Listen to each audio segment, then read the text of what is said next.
употребата на лекови во условните буџети, каде што имаме највисок раст. Значи, растот најмногу базиран на клиниката за онкологија и клиниката за детски болести. Значи, ова се посебно скапи лекови кои се достапни за онколошки случаи, за ретки болести или за автоимуни болести.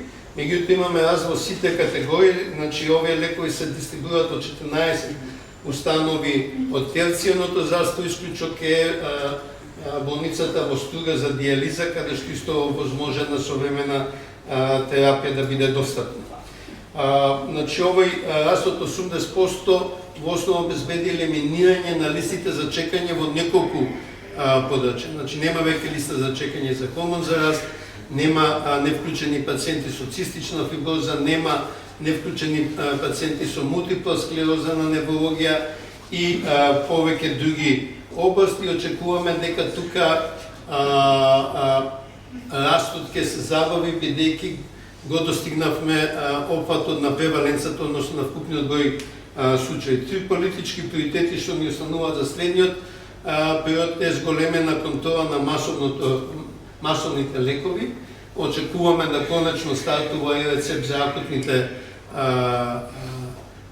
лекарства. Второто е воведување на поскапи лекови на позитивната листа, поскапи, посовремени лекови.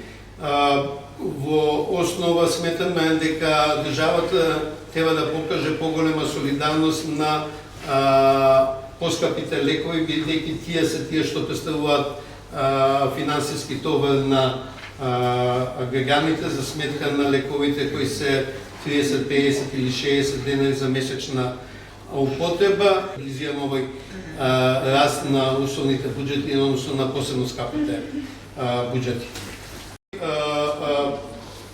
9 се без доплата за граѓаните, еден е со минимална доплата за граѓаните, тоа е антиепилептикот, кој е воведен со интервентен увоз и е замена за лек што престана да се произведува и не беше достапен одреден период во земјата.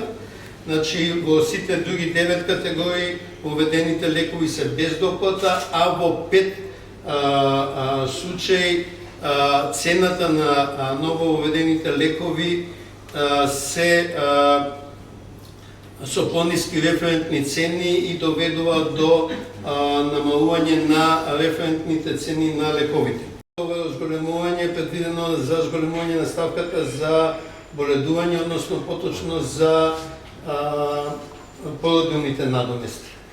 Породилните надомести растат со побрза стапка од планираното во минатата година и за да обезбедиме целосна сигурност во исплатата, извршена е корекција, најголема корекција во ова ставка и на приходната и на расходната.